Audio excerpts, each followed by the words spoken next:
Sur les 357 députés ayant pris part au vote, 356 ont dit oui, aucun député n'a voté non, un député s'est abstenu lors du vote du code pénal, l'ordre des sages des femmes et l'ordre national des géologues. Au finish, les 3 propositions de loi votées seront envoyées à la commission paritaire Assemblée nationale Sénat pour harmonisation. Bien auparavant, le président de l'Assemblée nationale est revenu sur l'agression rwandaise dans l'est du pays et aujourd'hui à Kinshasa, il se passe de graves problèmes sécuritaires dans les plateaux des Batéké. Je ne voudrais pas donner l'impression que tout est rose. Nous sommes les représentants du peuple.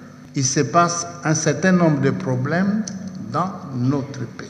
Nous, en notre qualité de représentants du peuple, appelés à cimenter l'unité nationale, nous devons donc travailler pour la paix. Or, il se fait depuis longtemps.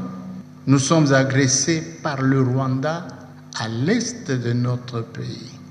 Maintenant, à Kinshasa. En tant qu'élus du peuple, les députés doivent explorer des solutions alternatives à la résolution de ces conflits fonciers et intercommunautaires. Et pour ce faire, il faut qu'une commission soit mise en place, laquelle compterait les gouverneurs des 4 provinces, Kinshasa, Kwilu, Kwango et Maïndombe. Et au niveau du gouvernement central, cette commission incorporait le vice-premier ministre en charge de l'intérieur et affaires coutumières, le vice-premier ministre de la défense, le ministre des affaires foncières, celui des affaires sociales, ainsi que les services spécialisés au niveau national et provincial, sans oublier les chefs coutumiers des 4 provinces concernées. La commission, ça sera une commission de paix, de réconciliation et de réintégration des communautés lésées. Alors, pour cela, honorables députés, chers collègues, lisons très bien nos textes de loi.